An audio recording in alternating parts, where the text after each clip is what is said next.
Naruto plummeted, defeated, but then an 11th tail burst forth, blinding everyone. How could the strongest force in the shinobi world possibly have been defeated? And what was this extra tail, beyond what we already knew? The heat of battle was scorching. The Shinobi Alliance was already at its breaking point. The enemy was something never before seen. Naruto carried the weight of the world on his shoulders, because Konoha and the entire Shinobi Alliance depended on his full power. He watched his friends fall, one by one, and each blow seemed to tear his very soul, forcing him to push beyond his limit. He couldn't fail now, and despair set in. The air crackled with insane chakra, and Naruto charged forward, his 9 red tail cloaks flickering with the pure Kyuubi rage. But the adversary, a being of pure, almost invincible darkness, dodged every attack as if it were a weak breath, and defeat seemed inevitable and painful. He knew the end was dangerously close, but little did he know this end would only be a new beginning, a brute force that even Kurama, the most ancient, wouldn't immediately recognize. Something was about to change forever, and you'll want to see this. A devastating, precise blow struck Naruto squarely, and he felt every bone in his body crack horribly. The pain was beyond human comprehension, and his vision suddenly faded, and consciousness began to rapidly slip away without warning. He was falling. Shikamaru cried out in despair, and Sakura broke down in tears. They watched the hero of Konoha fall in slow motion, and hope turned to ashes on the battlefield before their wide eyes. The end of everything, then, was a cruel, palpable reality for all. But then, a strange, golden energy began to violently emanate from Naruto's fallen body. Because it wasn't the familiar Kyuubi chakra, nor even the powerful sage mode everyone knew. It was something ancient, a frequency that vibrated on a completely new and terrifying tone. And there, amidst that explosion of unknown, deafening light, an 11th tail formed, tearing through the air violently and emitting a roar that made the ground shake for miles. It was a power that defied all shinobi logic and history. The enemy, once invincible and cold, stopped completely. Terror froze its dark eyes, and it felt something it had never felt before in all its existence. The shinobi world was shocked and in a panic, and the question was clear and chilling. What had just happened right there? Months earlier, a cosmic calamity struck the shinobi world, and even the Kages lost hope against the new, overwhelming threat. The sky, once a familiar deep blue, began to crack with strange colored veins, a vibrant purple that pulsed like a sick heart over Konoha. People looked up in fear, but the Kages, though curious, initially dismissed it as a mere natural phenomenon, a distant illusion, because the shinobi world seemed at peace. Then, the first reports came in, whispers about chakra inversion in distant small villages and wild animals acting aggressively and unnaturally. An insidious energy,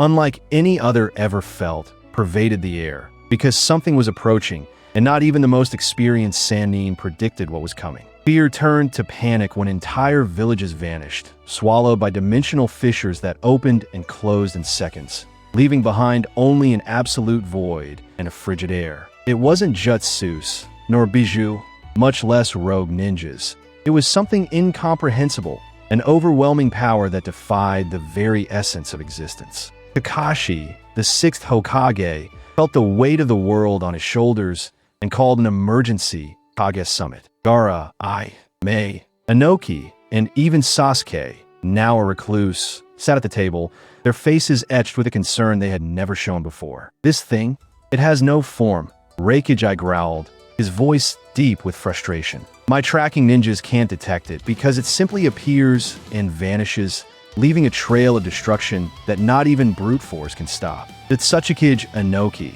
with his ancestral wisdom, confessed that his earth detection abilities were useless, and the enemy didn't even seem to inhabit the same plane as them. But the Kages still felt that the danger was real. They knew this wasn't an ordinary battle. It was something far worse, and a violation of shinobi reality itself was setting in. A cosmic crack then violently tore through the skies, and a red moon, never before seen, emerged, hovering over the shinobi world like a hungry, thirsty eye. The rivers began to boil, and the mountains trembled at their base, because the cosmic calamity had finally arrived, and hope was a distant memory. A wounded and dying ninja rushed in from a lost battle, whispered a final terrifying message before turning to ash. They don't want to destroy. They want to absorb everything. His death confirmed that the enemy wasn't just a threat. It was a void that would consume everything. Naruto, the hero of the Fourth Great Shinobi War, was there and witnessed the devastation with his own eyes, because each loss felt like a direct blow to his soul. His strength, his sage mode, the power of the Kyuubi, nothing seemed sufficient against that anomaly, and despair surrounded him, forcing him to seek a solution. As darkness spread, an old scroll, forgotten in an ancestral temple, glowed with a strange purple, because it spoke of a last resort, a legendary power that resided far beyond the Nine Tails, a secret that only the purest heart could awaken. The fate of everything they knew depended on this. Naruto held the ancient scroll, centuries of dust crumbling in his hands, and then felt a strange heat radiating, pulsing with an energy that wasn't chakra, but something far more profound. He closed his eyes and delved into his mind, because time was running out and the world outside was collapsing, and there was only one entity that could unravel such a mystery. Kurama, the Kyuubi, his longtime partner. "What is this, Kurama?" Naruto asked, showing the scroll in his mental space, because the urgency in his voice cut through the air with despair. "It says it's a last resort, a power beyond the Nine Tails, but I can't understand it." The giant fox yawned dismissively, and dense smoke billowed from her nostrils, because she wasn't impressed. "Another stupid legend, brat. We already have real problems. Have you forgotten the cosmic monster that attacked us and almost ended everything?" But Naruto insisted, and then described the purple sky, the hungry red moon, the way villages were being swallowed, because the calamity was devouring the world, one piece at a time. "It's not just a monster, Kurama. It seems to absorb. It wipes things from existence." Kurama's red eyes then widened. Her pupils instantly constricted, and a guttural growl escaped her throat, because the fox felt a primordial chill, a terror she had never felt in all her long life. "Purple. Absorption. No. It can't be. There's something far older than me." "Naruto." Kurama's voice trembled, because the truth was an ancient, terrible whisper. An entity even older than the Sage of Six Paths. A power that isn't chakra. It's the essence of creation itself. And it was sealed. The scroll spoke of a divine legacy, an ancestral force guarded for millennia, because it wasn't a power for destruction, but for preservation. It was an 11th tail, but not of chakra, but of the very fabric of reality. To activate it, you'll have to open a portal, not to another place, but to the world's very soul, Kurama revealed. And then her eyes fixed on Naruto with solemnity. "And the price. The price is your very essence, a test that could consume everything you are." Naruto felt an electric shock course through his body, because the revelation was overwhelming and the risk was immense. But he saw his friend's eyes in his mind, saw the desolate land, and knew there was no other choice, because the world depended on his decision. "Tell me how, Kurama," Naruto said, and his voice was thunderous, echoing with an unwavering determination that would make the ground shake, because he was ready for any sacrifice, so the fate of everything was in his hands. "It's a journey inward, Naruto," Kurama growled, her deep voice echoing through Naruto's mind, because it wasn't chakra, but the essence of the world that you needed to awaken. "You will open your soul, find the hidden flame of creation, and connect with the fabric of the universe." Naruto closed his eyes, breathing deeply, and felt the scroll's energy burn in his hands. And then he began to dive into his own mind, because time was a luxury he no longer had. The fear of the price was real, a shadow that threatened to consume everything. An overwhelming vertigo swallowed him, and he floated in an endless void, because there in the distance, billions of lights flickered, and they weren't stars, they were souls, the connection of all past, present, and future lives of the shinobi world. He was touching the core of existence.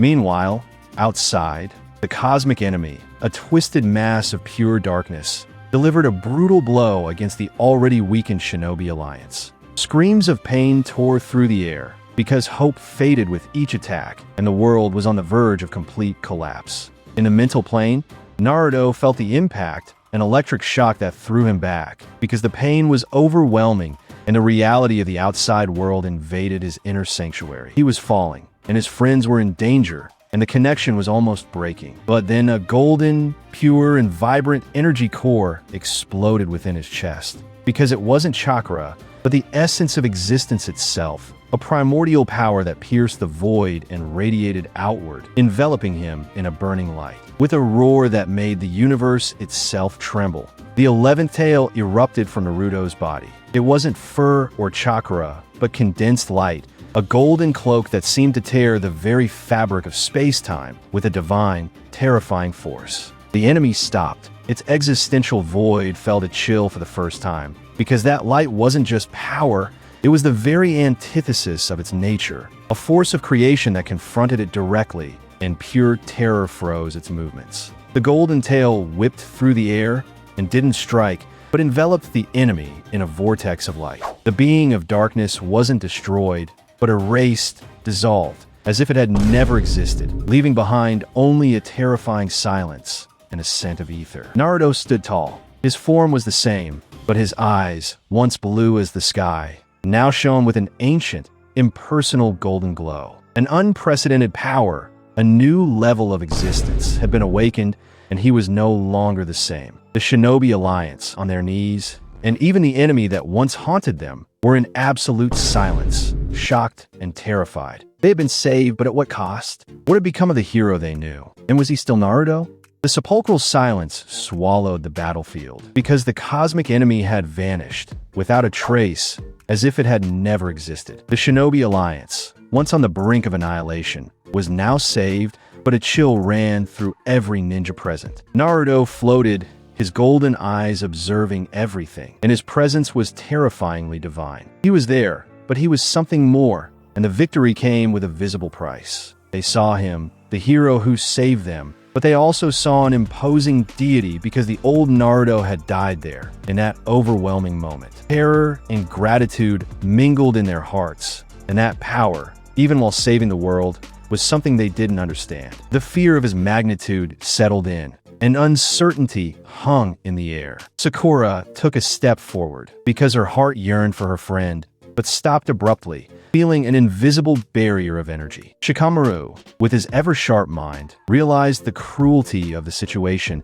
and the essence that connected them had changed forever. An abyssal distance formed, and you could feel the sadness in the air. Kakashi, the 6th Hokage, clenched his fists because he understood the weight of that power and the sacrifice Naruto had made, and the pain was palpable. He saw the world's salvation, but also the loss of his pupil, and Naruto had crossed the line. Now he was a solitary protector, and the truth was brutal. Naruto felt the change within himself, an abyssal calm, and a connection to the fabric of the universe reverberated in every fiber of his being. He saw the fear in his friend's eyes, and his own power was now a golden prison, because the loneliness of a god settled in his heart, and it was overwhelming. The scroll had warned about the price, and now Naruto felt it firsthand, because the essence of his humanity was slowly dissolving. It was replaced by a cosmic coldness, a total detachment from the reality he knew. Emotions, once so vivid, began to fade, and the laughter of his friends was just a distant echo. He had saved the world, yes, but he was losing himself, and each day was a silent battle against the void that consumed him. The fear was no longer of the external enemy, but of what he would become, because his sacrifice was greater than he could imagine, and the threat was internal. With one last look at Konoha, a city he had sworn to protect with all his might, Naruto walked away, because his place was no longer among them, but above them. He was the guardian, the last barrier against impending chaos, but at a cost no one would dare pay, and it was definitive. He became a living legend, a whisper of power and fear that echoed through the valleys and mountains, and his golden eyes sought new threats in an indifferent universe. Peace was bought with his humanity, because the last resort was both a blessing and a curse, and his destiny was eternal solitude. The shinobi world was safe, but at a terrible price for its greatest hero, because Naruto, the boisterous boy, had become a silent god. The era of ninjas, as we knew it, had truly ended, and the era of a new guardian, solitary and feared, began now. And this is the tragic and epic conclusion of Naruto's journey, an ending you never imagined, because the story always surprises. So, if you enjoyed this journey full of twists and emotion, hit that like button, subscribe to the channel so you don't miss anything, and check out our other amazing videos. Thank you for following this intense adventure and for connecting with this story that captivated you from start to finish. We'll see you in the next epic saga that we'll unravel together, because the Shinobi world still holds many secrets, and you'll want to discover them all.